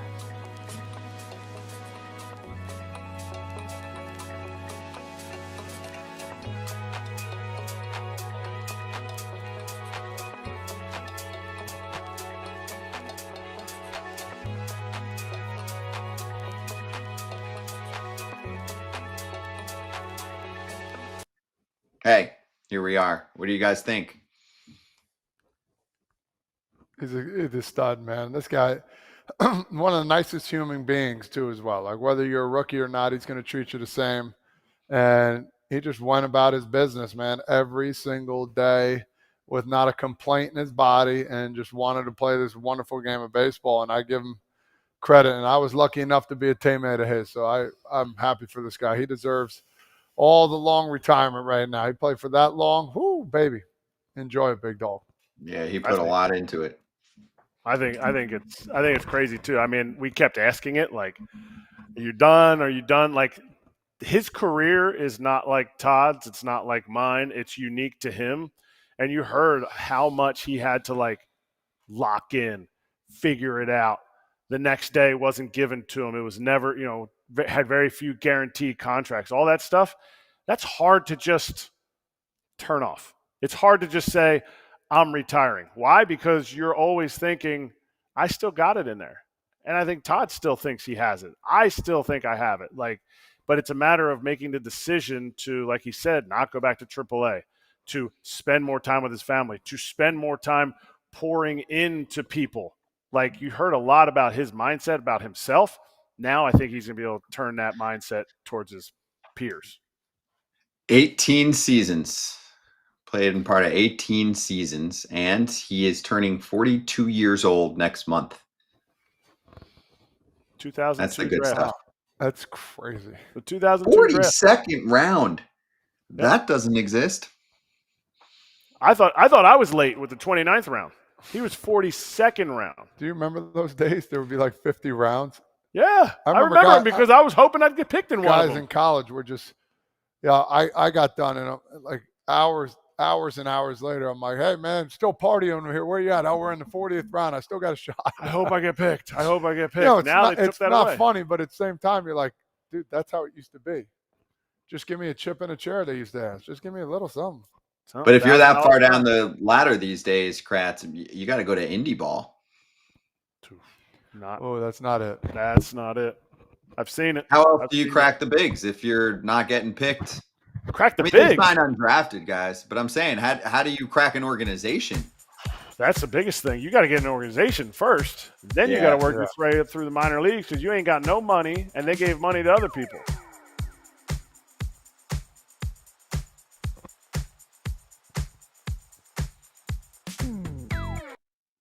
All right, we're talking to Jesse Rogers in just a moment. Let me just do a quick thanks. We get to games here and there.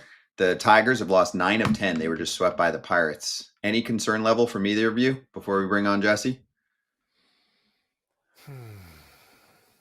Or is it just a blip, like in the middle of the season? Getting the swept Mets by the got Pirates is one destroyed thing. by the Pirates before the end of this first half, and then they look fine now. Yeah, the Phillies struggle bus against the Pirates. Pirates can pitch.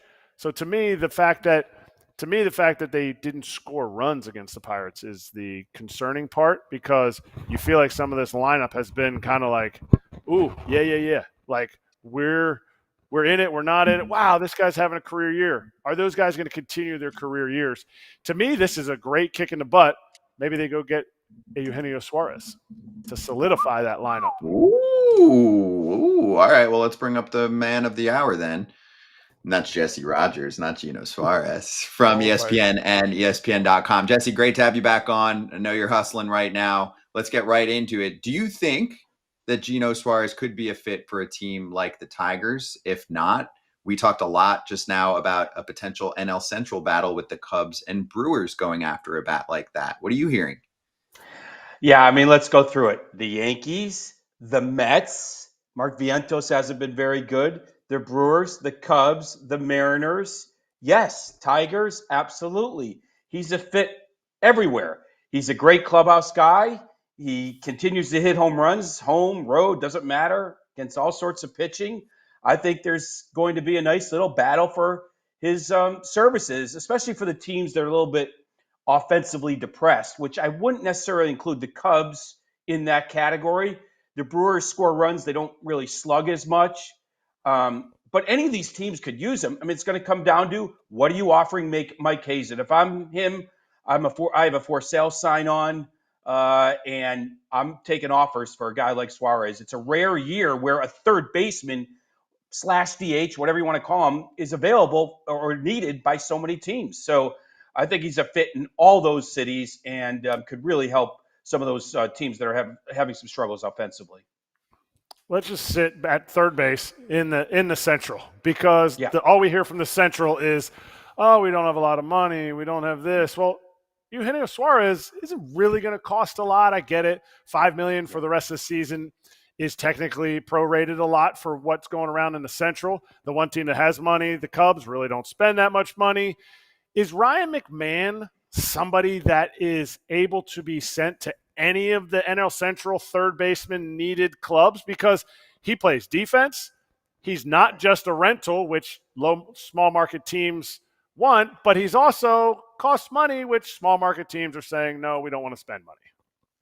No, I kind of think he's the consolation prize to Suarez. Any of the teams that don't get him, McMahon would be a fit. I mean, look, I think Suarez is great, but for a rental, Hazen's going to probably ask for a lot. May not end up getting a lot, but he's going to ask for a lot. Where McMahon's not going to cost you a lot no matter what. For some reason, he's not hitting even in Colorado, which is strange. But he is a plus defender. Maybe you put him in a better lineup.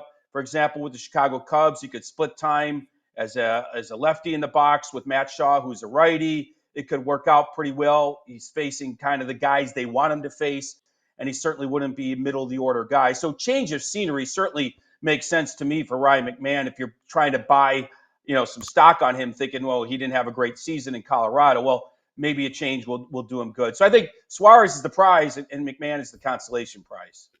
I think you hit that perfectly. Another guy I've been thinking about, Seth Lugo, played with him with the Mets, now with the Royals. He's got one more year with a player option after this year. He is an appetizing starter. He can actually relieve. I'm not saying he will, but he can actually relieve too as well if needed. Talk to me about what people are talking about him, and could you see him go somewhere else? Yeah, I could. Stud.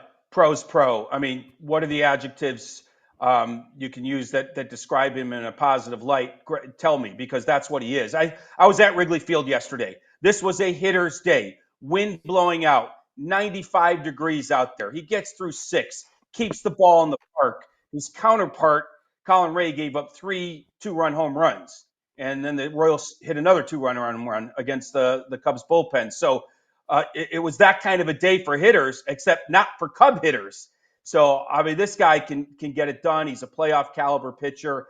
I think that the line there in the American League is Cleveland, where they are in the wild card race. They've played themselves into it over the last few weeks, even after that long losing streak. I don't know if Kansas City's done enough. We've got a few more days here, so we'll see. But I'll tell you what, he was a wily veteran, Seth Lugo, in the locker room afterwards. I was trying to get it out of him, and he's just kept on saying, I want to stay here. I want to win here. Vinny Pasquantino was looking over and pointing at his locker. I want that guy in royal blue next week. I want him in royal blue. But he did say it's up to us. They've got to get to 500 or better by next week, I think, for JJ to think that way. But this guy is going to be a free agent more than likely. I just feel like you could get something for him. So I think he's more likely gone than not. We saw so many teams making the AL Central, making the playoffs last year from the AL Central. Is it a stronger Central division this year? Meaning, hey, you know what? We definitely need to go get more players, or is it just all top heavy and there's only one really good team who's struggled recently in the Tigers, and so the rest of the division has just kind of been mid? Yeah, I think it's that. I think the rest of the division has been mid. It's kind of crazy how I'm based in Chicago. I see the Cubs every day. They remind me of an old school American League lineup. And some of those AL Central teams remind me of an old school NL lineup where there's, some holes at the bottom of the lineup. I think if Cleveland at times has that. Kansas City certainly has that at times. Twins a little bit more rounded when they're healthy. But the calculus has changed in that division. Last year, on August 1st, the Guardians had a decent lead right after the trade deadline, but that got whittled down to 3 games on September 1st, meaning the division was wide open in a sense, as well as the wild card. Well, now you got to kiss the division goodbye, despite the Tigers slide here and the Guardians kind of getting a little bit closer. So less chance to make the postseason if they're in the AL Central. For me, I could see the Guardians doing a little buy and sell and staying in contention. And maybe even Kansas City doing that. I mean, their manager yesterday was trying to make that case. Sometimes you You subtract and you play better. Sometimes you add and play worse. Sometimes you stay still and get hot. You just don't know. But in general, I think Minnesota and Kansas City need to be thinking more about next year, and that means trading. I mean, the Twins could be the trade darlings, right? Trade deadline darlings. They've got expiring contracts. They've got pitchers under team control teams would want. So I think Minnesota is going to be one of the more interesting teams in my mind. I was hoping you were going to say Cleveland. To me, I hate the fact that they're winning here, moving into the deadline, and the Tigers are sliding. I feel like it's kind of fool's gold. If the slide reverses, and to me it's more of like a below 500 team with the Guardians, is there a chance we see a big move because of money, or a big move from Cleveland, or a big move because of, hey, we can rebuild like we always have and be competitive again next year? When I talk about that, I'm talking about a Steven Kwan, Emmanuel Clase, that kind of like monstrous move from the Guardians. Yeah, I think we could, and they could easily make that case of, we did this, but we think we could still compete. Now, that takes a strong, mentally tough manager to get that message through. We saw this in Milwaukee when they traded Josh Hader. I think the closer is the one guy you could trade and still survive, and just cross your fingers the next man up in the ninth inning can give you 2 months or 6 weeks, and you can somehow compete. I think you can do that trading a closer. I don't know if you could trade Steven Kwan. Trade a Gold Glove caliber outfielder who leads off, who hits 300, who doesn't strike out. I don't know. You can't just replace him. If it's easier, it's easier said than done. I think closers, there's that chance someone could step up. So, yeah, I think it's telling what they do. But if they trade Clase, I don't think they're necessarily waving the white flag. If they trade Kwan or one of their major hitters in the middle of that lineup, that's a different story. I want to take us back to Minnesota. You said they're interesting. I agree. I mean, there are a lot of names, some guys that are going to hit free agency after this year, like a Willie Castro, Harrison Bader, but then there are the big boys, Joe Ryan, Griffin Jacks, Yon Duran. You want to give us any like percentage chance that you think any of those guys actually go? I feel like sometimes these teams will bring up these names. They'll listen. They kind of get the evaluation of where everyone thinks they're at. And it's no secret the Twins sometimes are difficult to deal with. Not in that they're not nice guys. They're super Midwest nice, but they ask a lot, and deservedly so. So can someone actually pry these guys, or are these just names we're bringing up because they're falling off? Yeah, it's a really good question. The Twins every year, I feel like, get described as one of the most talented teams in baseball, and yet we don't see it in the standings, and that's with Buxton healthy. I get it, when he's not healthy, they're not very good. But this year they've been more healthy than most, and they're still not very good. They're very streaky, or they have been over the last couple of years at least. So my point is, I think they should change up the dynamic there. Obviously, the expiring contracts. I'm not the biggest Chris Paddock guy. He doesn't miss bats, and Castro could definitely help. Christian Vasquez could probably help, and most catchers that are are veterans can. There's a few other free agents to beat, but you're right. The question is the closer Duran and a guy like Joe Ryan for sure. I'm going to say the answer is there's a chance. There's a percentage chance one of those good cost control players could move to change up the dynamic. I'll take the Cubs, for example. The Cubs are at a good spot. Their farm system is performing at the AAA level and maybe even at AA right now. Their top prospect, Owen Casey, he's an outfielder, the only guy left from the Yu Darvish trade 5 years ago. He's not made his debut yet. He's playing his best baseball right now. The Cubs have 3 or 4 young hitters in their minor leagues that I would think some teams from Kansas City to Pittsburgh, maybe even Minnesota, would covet. These are some hitting, deficient teams that we're talking about. Maybe not as much with Minnesota, but they are, at times, depending on who's in that lineup and who's hurt. So I think the Cubs match up with a bunch of these teams that need hitters and have some good pitching. Pirates with Mitch Keller, Joe Ryan, and I'm talking about guys that have more than just 2 months left on their deals or are still going through the arbitration system. So I think there's a match for the Twins with a bunch of teams, and the Cubs could be one of them. Milwaukee. We're getting to the point now where it's ridiculous that everybody doesn't pick Milwaukee to be where they are right now. Even 3 weeks ago, nobody would have said Milwaukee will have the best record in baseball, yet they do. Is this finally the year Mark Attanasio gets off his wallet at the trade deadline and makes a move for what they need. And what is that? Yeah, I'd be a little surprised if it was, because like the Cubs, they're at 96, 97, 98% chance to make the playoffs. Okay. And then we know it's a roll of dice. However, they've had a bunch of rolls at the dice. And this is why we're still seeing the big market teams usually win the World Series, because it takes 3 to 4 rounds of slugging to do it. Pitching and defensive speed gets you a little bit. You still need to slug in the playoffs, and that's one thing that maybe the Brewers don't have enough of. So, man, Suarez would be a perfect fit there. Maybe it is because they've seen that ceiling. They've hit that ceiling so many times in the postseason. It's time to break through, and you do that with sluggers. But I will tell you, I just want to say, you guys were players. Like, how impressive was that run out of the All-Star break? I mean, the Boston Red Sox won 10 in a row, hit the break, it all changed, right? They came to Chicago, lost a series, struggling a little bit on the road here. Okay, it was a reset. The Brewers are on a win streak. All-Star break. Everybody scatters. They go out to LA to start, of all places, sweep the Dodgers, practically sweep the Mariners. Not an easy place to play. Lose a 1-0 game. And even after that 1-0 game, I thought, okay, let down for that road finale, right? You lost the win streaks. They didn't have any letdown. Just an amazing run since Memorial Day for the Brewers.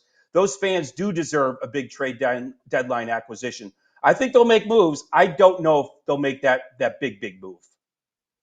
Is there a sense that the NL Central is a division that will not allow you to make big moves because they're all kind of jumbled around and they go, well, it doesn't matter. What did you say? 97, 98% to make the playoffs? And the NL Central says, oh, that's okay. We don't need to. But we're hearing rumors about the Reds possibly having a reunion with Eugenio Suárez. The Reds are, to me, and maybe you can tell me if I'm wrong, the wild card in this whole thing. The Cubs were the best for the whole season. Now the Brewers are, and the Reds are just lurking, and they're not afraid to make some dumb moves financially. Is that what it's going to take to get something done for them? Yeah, I mean, this is no secret, but I've heard Suarez loved his time there. He's liked his time in all his stops. So if there was a reunion in Seattle or Cincinnati, Suarez would not be upset with that at all. He's such a fun-loving guy. He fits into any locker room. Yeah, the Reds are interesting. The waiting in the wings, have the best rotation in the division. I think we'd all agree with that. Offense, a little suspect. Suarez, again, another fit. Remains to be seen if they'd make that big move.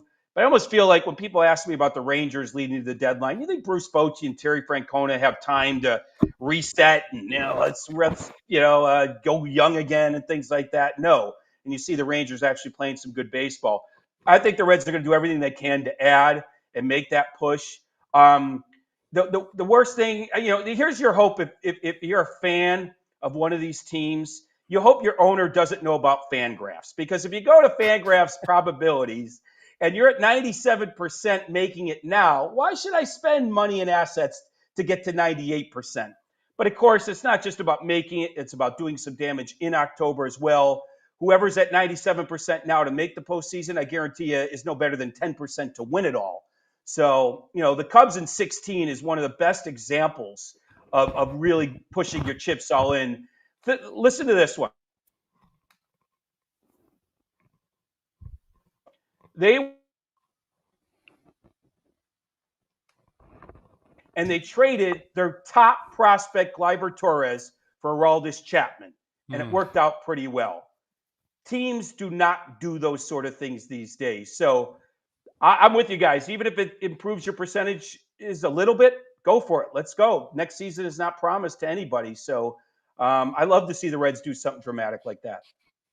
I would agree with you to the fullest extent. I think they have to. They haven't really done that much in recent years. They usually stay back and hopefully things work out for themselves, and then they have some injuries. But I want to go to another team in the NL Central, the St. Louis Cardinals. They lost 2 out of 3 from the Rockies this past couple of days. We were talking about, it just depends on what they kind of do against the Rockies. That might not have been the final straw, but where do you see this team going? Are they going to be sellers pretty soon here? I think they're going to try. I mean, they've got to go to these guys and ask if they want to be traded. Michaelis, Arenado, Sonny Gray. I mean, the big prize would be Ryan Helsley not having the same season he did a year ago, but still very, very valuable to pair with your current closer, whoever that is. So the telltale sign is always, to me, the closer. Like, that's the first guy to go. Because, again, you could sort of survive it if you want to try to compete. But I imagine they're going to go to all their guys with no trade clauses. They already said goodbye to Fedde. It's crumbling was in St. Louis. Not surprising. It was kind of tenuous the whole way. I give them tons of credit for playing as well as they did, but now they're playing poorly at exactly the worst time. I'd be surprised if they didn't sell a little bit, subtract at least a little bit, and then try to still compete with their young players. That's the one thing they're going to do, continue to give runway to their young players. So I would suspect Helsley's going to be out in the market, and then they'll go to the guys with no trade clauses and see who wants to be moved. There you go. Yeah, I'd love to see Sonny Gray join a contender. I just don't know if he's down to do it. We'll find out, though. Jesse, great stuff. Thank you for hopping on with us. Really appreciate it. We're locked in on your articles on Twitter, the whole deal. Catch his work on ESPN and ESPN.com. We'll talk to you soon, bub. Whenever AJ's there, I'm there for you. Take care. I mean, not there. I meant not there. Whenever AJ's not there, I'm there for you. We knew what you meant. Yeah, That's why we called. That's why we called. He'll be jealous that he missed you. Thanks, Jesse. Yeah. Take care, guys. You too. Be right back.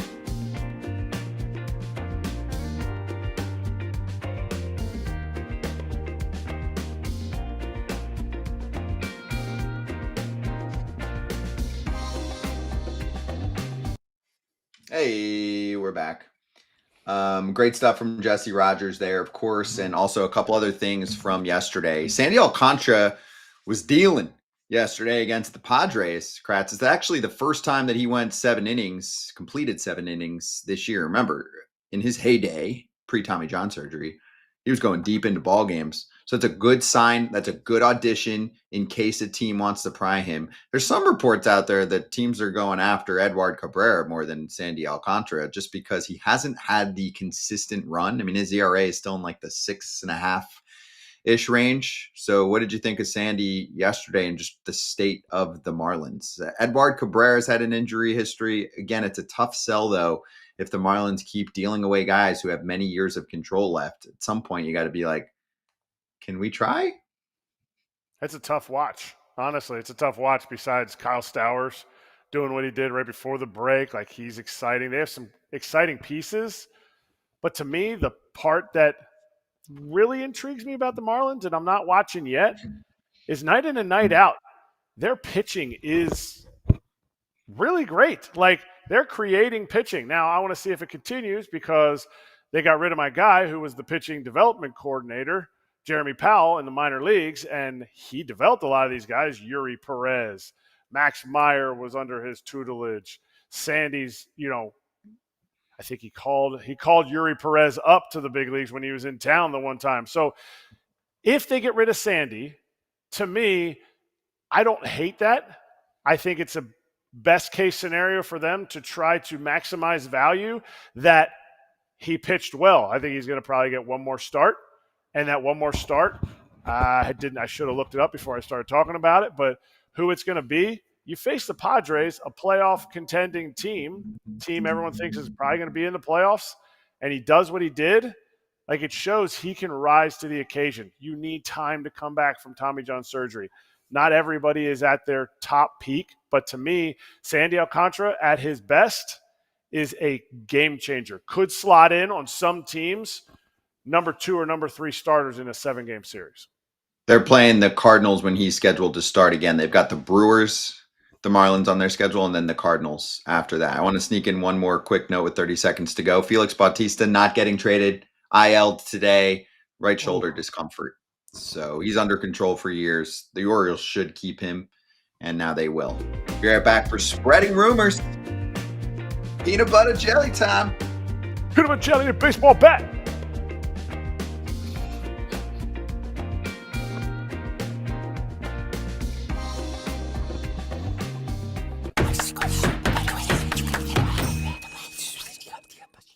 Spreading rumors. I mean, you got the good old-fashioned duel going on here, Todd Father. I know you love this stuff. Ready?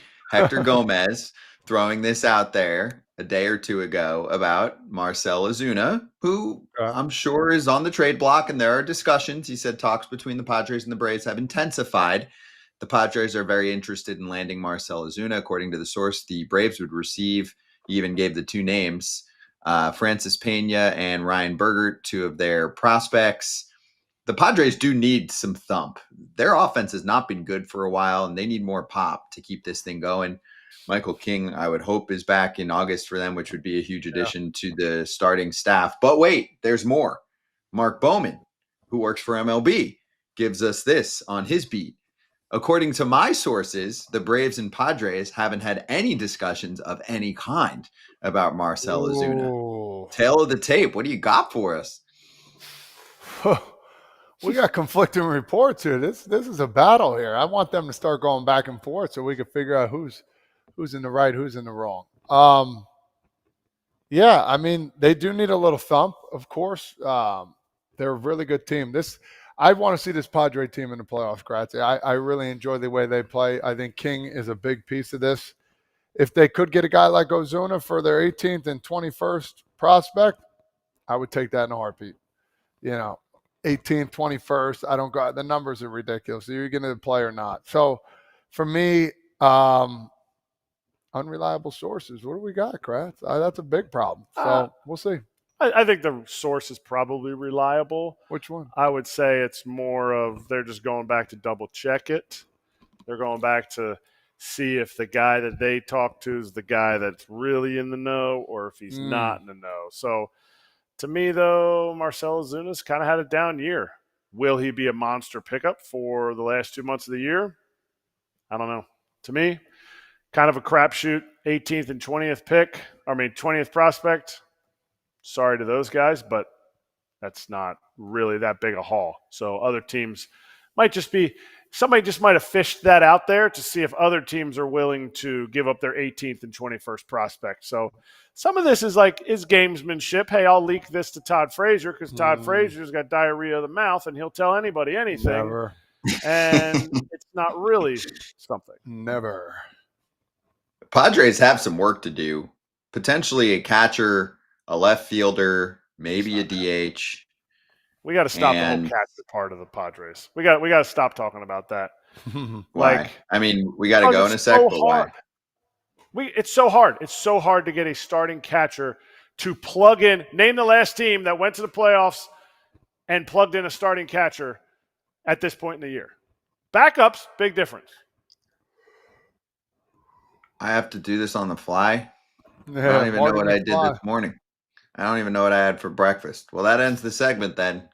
Kratz stumped me, but I'll do some homework on it, or someone smarter than me will help me in the comments section. We'll find somebody in the past 10 years that joined a team and thrived as a starting catcher. But until then, they're going to say Christian Vasquez is going to be their number one.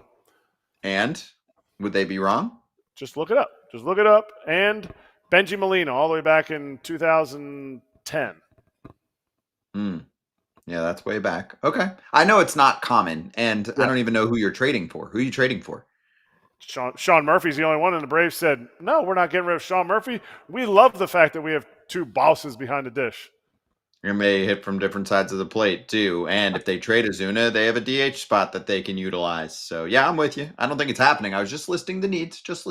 For you. I know. Coming right back on a little, that's what he said. John Mozeliak's got to do a lot of talking to his players to see who actually wants to leave.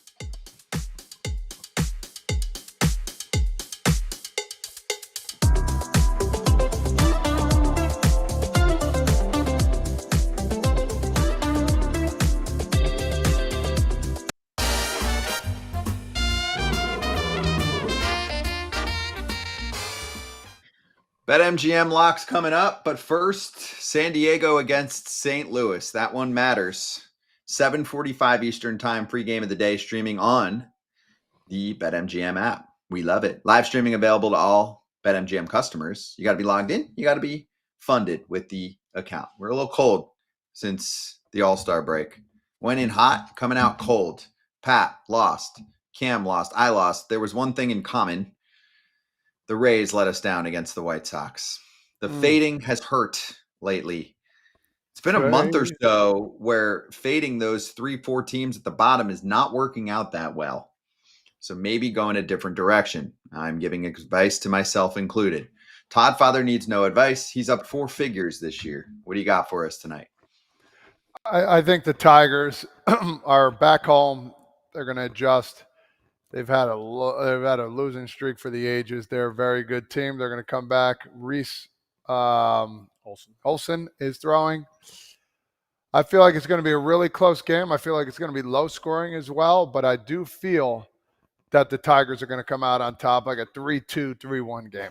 Tigers money line 200 at minus 130, 260 to win 2. Boom. There you go. 260 beans on the line for Todd Father. Kratz, what are you doing tonight? I went to the same game. The same game, and I'm going the under. Oh, perfect. The under at 8.5 was paying plus 100 or plus 105. I'm not sure what I locked it in at, but I feel like that's a good chance to bring home a C note for the boys. Plus a hundo for that one? Yep, plus 100, and it was under 8.5. Eric Lauer and Reese Olsen, 2 guys that have done it and solidified their roles in this starting rotation. Now would be a good time to also mention, since that game crushed us yesterday, Taj Bradley actually got optioned. Sometimes he looks like a 1. And you've said this too, I remember. Yeah, it's frustrating, dude, because when he is on, but he loses command of his secondary stuff, and that's what they're sending him down to work on. They're like, we need him to work through things and not have every pitch be pressurized. And he's 24, he's still young, but yeah, he got smashed pretty quickly. And they removed him, and they said, you're going to Durham for a little bit. He needs to work, as the Rays say, in the pot of gold. Middle down with his off speed, not corners.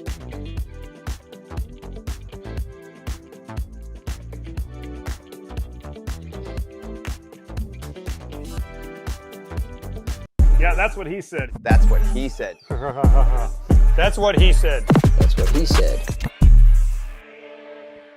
That's what he said. John Mozeliak, who has been running the Cardinals front office for a long time, is finishing up in that role. He'll still be part of the organization, but this one's interesting. I don't think we're talking enough about the Cardinals, Kratz, because now that they're starting to sink, they do have assets to sell at the trade deadline. It is a seller's market, and you have someone running a team only for a few more months, having conversations with veteran players about waiving no trade clauses. Nolan Arenado, Sonny Gray, and Wilson Contreras all have no trade clauses. Do you think that any of them will move? And I'll give you some context here. Mo said he intends to get a good understanding of Arenado's no trade preferences leading up to the deadline. Remember, in the offseason, they had him dealt to Houston and he took it back. So they would like to have the communication down before they do hours and hours of work. That's fair. He said, quote, I'll talk to Arenado about the no trade clause. He hadn't as of this last quote when he spoke publicly, but said that's something he's going to have a good understanding of as they enter the final week here before the deadline. He said, right now, I would envision him being a part of this in the future, but if something were to pop up, I would definitely discuss it with him. Thoughts? I mean, I think he's there. So you have so many different layers with different things. Nolan Arenado specifically, we've already talked about Eugenio Suárez. We talked about Ryan McMahon, guys that are going to make impacts in lineups. Arenado is definitely a third place in the impact in the lineup, in the sense that he could be better than McMahon. McMahon's having a down year. So you're getting maybe a player in McMahon who's going to cost you less monetarily wise, but you're getting, maybe a little bit weaker offense and definitely weaker defense. To me, you talk about Arenado's defense. Do you want, because his offense is going to be a crapshoot. He started out April and part of May, he was killing it. Now he's kind of fallen back to rate just below average OPS plus for the season. Are you going to say, we'll take all of Arenado and the fact that the Cardinals were going to buy down a lot of his contract to get a prospect and take his defense and install it at third on a team that doesn't have very much defense? Yankees. Or are you going to go Ke'Bryan Hayes where the offensive ceiling is capped and it's not going to be there? So to me, their defense, I still think Arenado is better. So after all these teams miss out on Eugenio Suárez, miss out on Ryan McMahon, or he's not available, they're going to get a lot of chatter from Nolan Arenado. And I think Nolan Arenado will have extreme success if he goes to the Yankees, because he's been in two organizations that are behind analytically, in the Rockies and the Cardinals. And then once he goes to the Yankees, because some of his teammates have gone there and known what the Yankees know and how to help fix those things, to me, Arenado gets the most play out of all of these guys, and I think he might be a dark horse. Todd, do you think he gets dealt? I think he does. I think he will to the certain team. And, you know, his no trade clause, it's difficult to really get traded. But if it was a team in contention that was guaranteed a playoff spot, I think he definitely would. Remember we were talking about, he's going to go here and there, like it was a definite he was going to go. Like those are the times where guys really don't go. I feel like it's kind of been slow played a little bit, where maybe something might pop up, you know, early in trade rumors, and once the time comes in August here. So we'll see. We'll see. I would love to see him go to a team that's in contention, to see him in the playoffs a little bit more. Yeah, me too. I agree with you. I do think there are certain teams he just won't jump to. I don't know which teams those are, but if we go back, one of them. Well, right. I mean, he said he would consider it, but maybe he was just being nice. Houston's a good point. There's 4 or 5 other teams that are interested in a third baseman, right? Would he go to Detroit? Would he go to Milwaukee? Kratz is mentioning New York, but I don't know if the Yanks want him. Would he go to Chicago? Cubs, not White Sox. Who knows what his desire is? Is it location? Does he only want to go to the West Coast? Is it tax purposes? Does the next team have to say, hey, we'll add this X to your contract to be able to cover the tax part of it? Who knows? Who knows what that is? Or maybe he's like, I kind of like it here in St. Louis. The fans like me for the most part, and I'll finish out here because I'm comfortable, or we'll talk about it in the offseason. I don't know. It's too much speculation for me. I think he can help any of those teams that we have talked about all day today. This is Third Base Thursday with the Todd.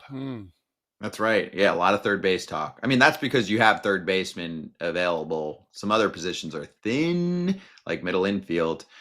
Coming back with slap hands. Good one today.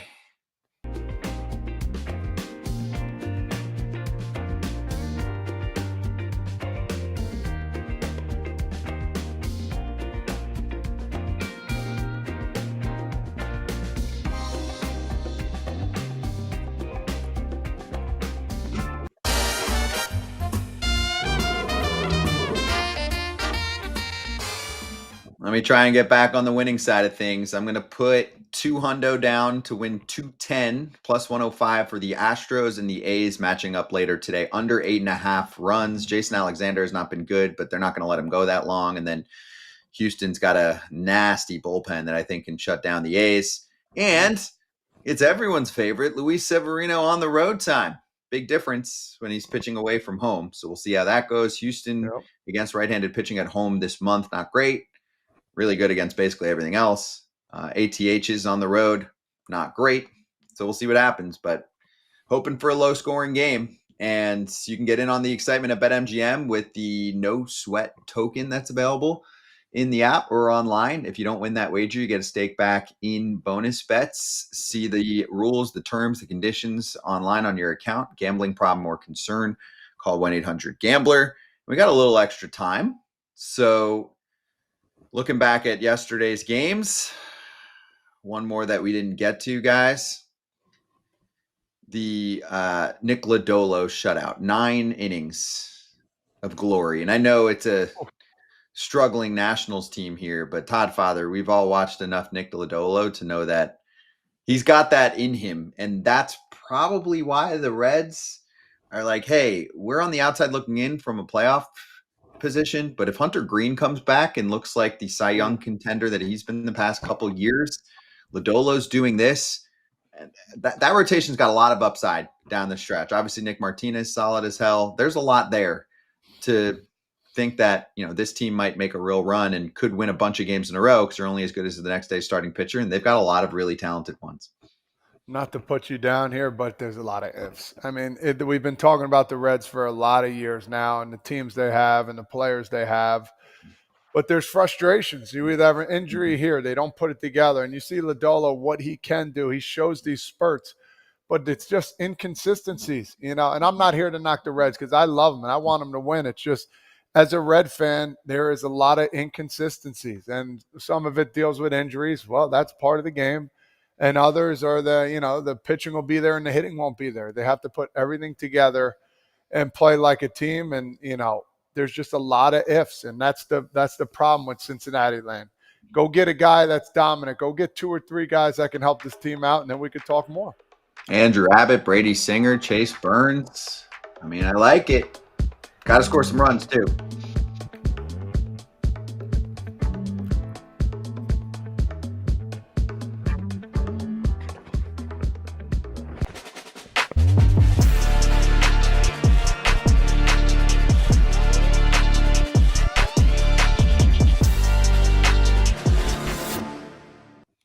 Let's slap and say happy birthday to AJ's favorite player that he played with in terms of talent and awe. No shock here. Barry Bonds is 61 years old. We saw him a few months ago in person. We had a great sit-down interview with him if you want to catch it on our Potter YouTube channel. 61. And Kratz, he looked 42. I mean, he looked tremendous. Like, to meet Barry Bonds in person there's very few people where you're like kind of awe-inspired by it. This dude is definitely one of them. And to hear him talk so eloquently about hitting and you just have to listen when he talks. But happy birthday. Man, I hope Todd looks like that when he's 52, let alone 62. Oof. Probably not. Yeah, that's okay. I need to get my mind right, kid. Was Bonds done? What was your rookie year, Todd Father? I was 2011. Yeah, 7 was his last year, I think. Okay, so you missed him. He coached against me, though. How about you, Sam? Coached against you? He's with the Marlins. He was the yeah. Oh yeah, he was a hitting coach for a little bit. Yeah, Yelly's Yeah, got he would some hit BP stories. sometimes and then make everyone look stupid, right? Yeah, Jesus, incredible. he can probably still hit. He looks like he can still hit. I mean, there ain't Yeah, no playing on that. What do you got for us, Kratz, with 20 seconds to go? Raise up. Raise up. About time to get hot again, Nah, Ray. raise down, dude. They lost to the White Sox. Time to get hot again. I get it, but raise up. I was kind of trolling you guys, like rage trolling, rage baiting, as the kids say. Get 'em?